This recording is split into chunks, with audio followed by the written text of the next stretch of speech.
Now the Three Martini Lunch with Greg Corombos and Jim Garrity. And welcome, everyone, to the Tuesday edition of the Three Martini Lunch, along with Jim Garrity of National Review. I'm Greg Corombos of Radio America. Good, bad, and crazy news for conservatives, although the last one's not really political.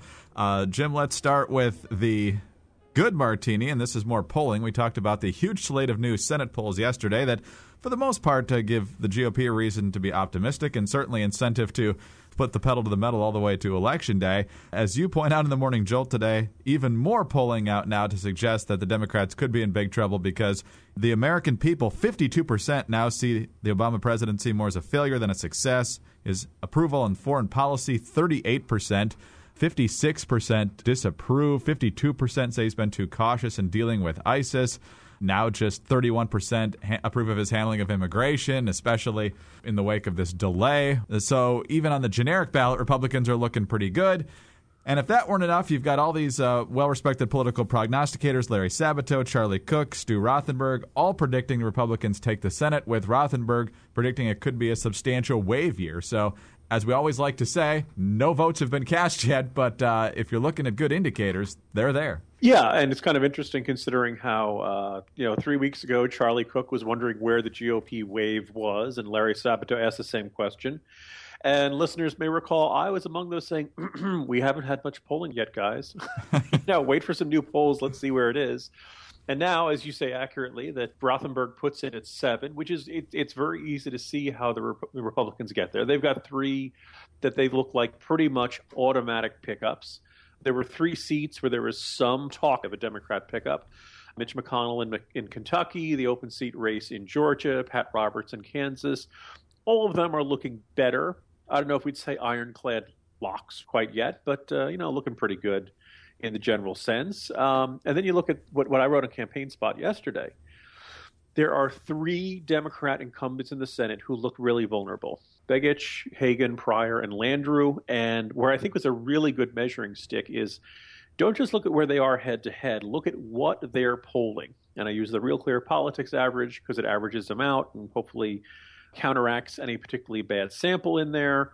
Your results may vary. If you have a different measuring stick, that's fine. But basically, all of them are at 42.7% or lower, which is a really bad spot for an incumbent.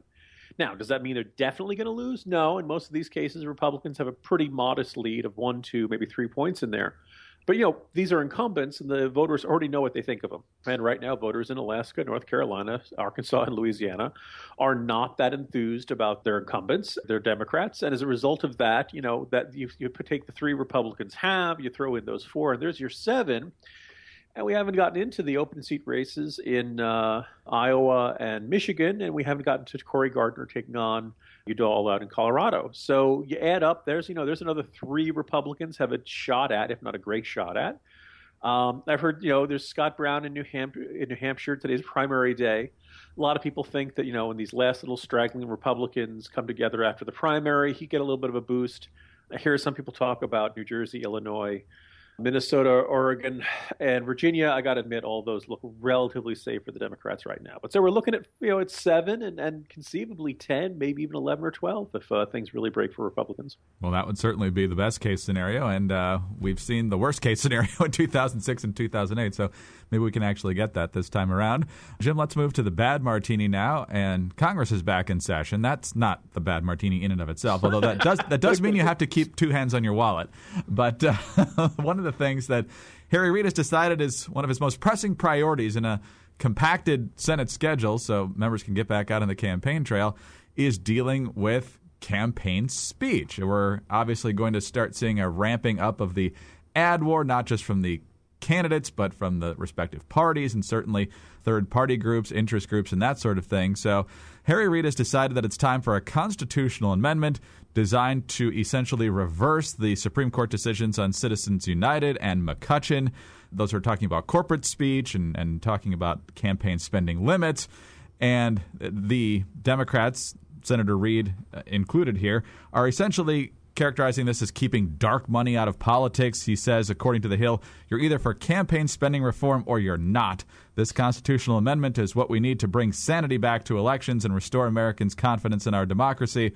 Republicans, for the most part, pointing out that this is essentially a constitutional amendment designed to restrict the first constitutional amendment aimed at the freedom of speech. So, Jim, the opening vote was actually pretty lopsided to begin the debate, with many Republicans wanting to get out there and denounce this idea.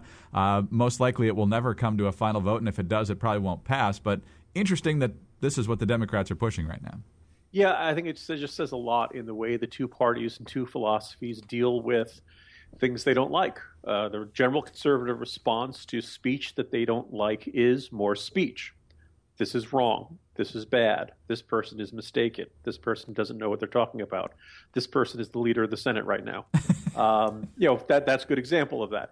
The approach of the Democrats and liberals and Senate Majority Leader Harry Reid is to ban it, to make it illegal for you to say that, for make it illegal for you to spend money promoting that message. They're very clear. They don't believe in the First Amendment the way it has traditionally been defined. And basically, if you are a big corporation, you spend money trying to influence elections, they want to stop you, unless you're the New York Times. Then it's okay, because it's cool, because you're a newspaper. Or you're a big news network.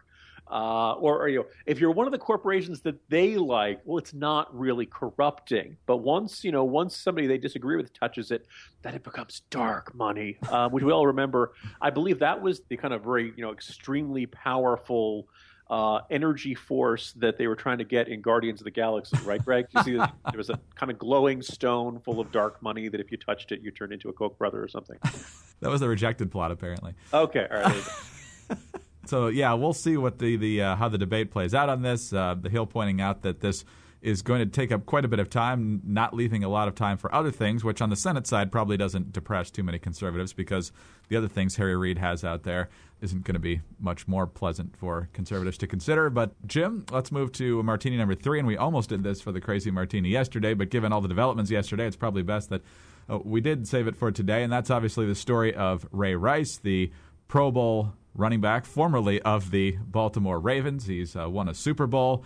But shortly after the end of last season, he was discovered on surveillance cameras at a casino to be dragging his unconscious then-fiancée out of an elevator. The police report pointed out that she was unconscious because he hit her. He got what many consider to be a slap on the wrist in the actual judicial system, and then another one from the NFL, which suspended him for 2 games.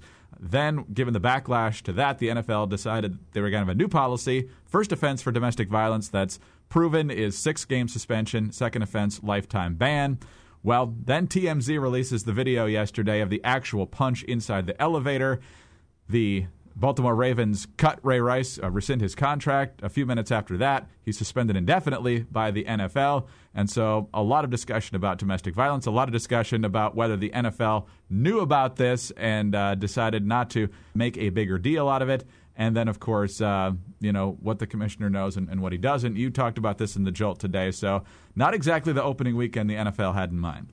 No, this is a thoroughly depressing story. One thing that jumps out, there are some people who might say, wow, first of all, this is Commissioner Roger Goodell taking his third bite at the apple, because the initial, response was a 2-game suspension. Then it was a 6-game suspension once there was a great deal of outrage and people very upset about this. And then after the video of the actual punch came forward, or was revealed by TMZ, then it became very clear this is just a shocking, violent act that got extended to suspended indefinitely, and the Ravens said we're cutting him. He's no longer one of our players. Now, some might say, well, nothing really changed between any of those things. The only thing that changed was we got a video of it.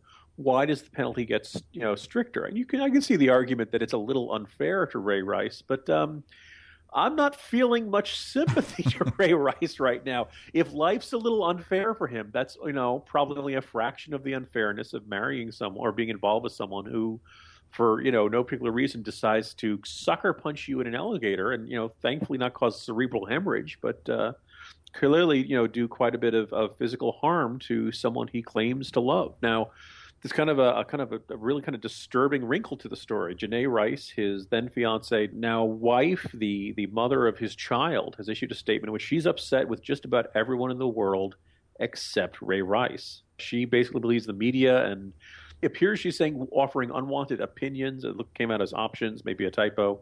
She's not angry at Ray Rice. But I don't think, and this is one of those things where we're in a very difficult spot where she's reacting in a way that surprises many of us. We want to disagree with that because she seems to be saying this is no big deal, or this is something that's in the past, or this is something she does not want further consequence for. And those of us outside that relationship, no, we want a further consequence for this. She may have concluded this is not a big deal, but the rest of us think it is. And we kind of feel like we have this obligation to anybody else who's in an abusive relationship, anybody else who's in a relationship like that. We want to send the signal far and wide that this is not acceptable. And this means when an NFL player gets caught on video doing this, you come down on him like a ton of bricks. And I'm sorry that she's not happy with it. A lot of us, I think, are very surprised she is remaining in the relationship with Ray Rice. And I suppose there's a bit of, there but for the grace of God go I. Tough for us to judge her decisions in that circumstance.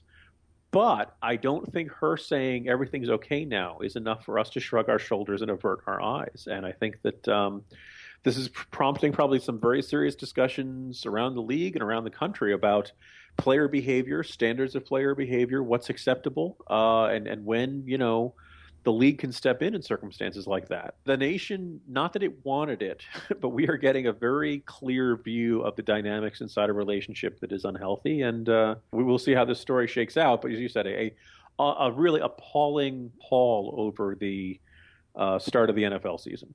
Clearly the case, and an excellent item in the Morning Jolt on that today, where Jim points out that when we saw the first video of him dragging her out of the elevator, we knew what happened in there intellectually, but to actually see it brings about a much more visceral level. And other folks, including Coach Harbaugh of the Ravens, mentioned that on Monday as well. So, Jim, well done on the Jolt, as always, and on the podcast. So we'll talk to you tomorrow. See you tomorrow, Greg. Jim Garrity of National Review. I'm Greg Corombos of Radio America. Thanks for being with us today, and be sure to join us again on Wednesday for the next 3 Martini Lunch.